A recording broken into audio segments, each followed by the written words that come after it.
ऊस पिकावरती फवारणीद्वारे water soluble खते द्यावी की जमिनीतून, हा प्रश्न बऱ्याचशा शेतकऱ्यांना पडतो. आज आपण हेच बघणार, कोणत्या खताचा रिझल्ट चांगला येतो आणि ते कसं कार्य करते. बघा मित्रांनो, वॉटर सोल्युबल जे काही खत असेल 19-19, 12 61, 0-52, 34, 00-50 किंवा इतर आणखी ग्रेड, हे खत काय होते, पाण्यामध्ये पूर्ण डिझॉल्व म्हणजे विरघळते.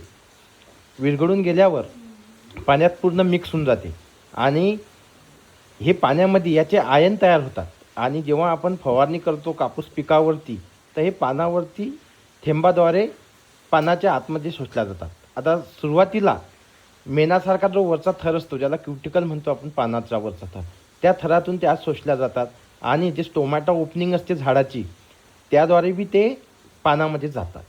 हे का होते, हे जे आयन असतात खताचे, हे डायरेक्ट आपल्या पेशीमध्ये घेतल्यामुळे झाडाला लगेच रिझल्ट मिळतो.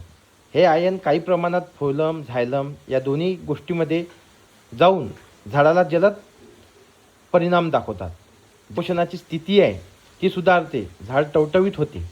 पण मित्रांनो, हे खत देणं म्हणजे फक्त तात्पुरता सप्लिमेंटरी यूज आहे.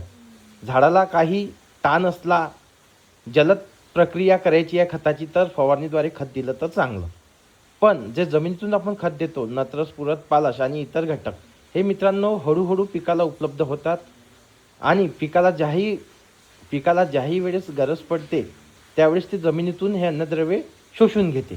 तर फवारणीद्वारे खत हा तात्पुरता इलाज आहे, पण जमिनीतून खत देण्यास योग्य राहते दीर्घ कालावधीसाठी पिकाच्या दृष्टीने आणि उत्पादनासाठी.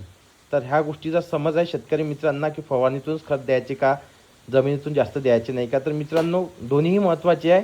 दोन्हीची कंडिशन वेगळी आहे, दोन्हीचा रिझल्ट वेगळा आहे. पण जमिनीतून बी देणं आवश्यक आहे आणि फवारणीतून गरज पडल्यास तुम्ही देऊ शकता. धन्यवाद.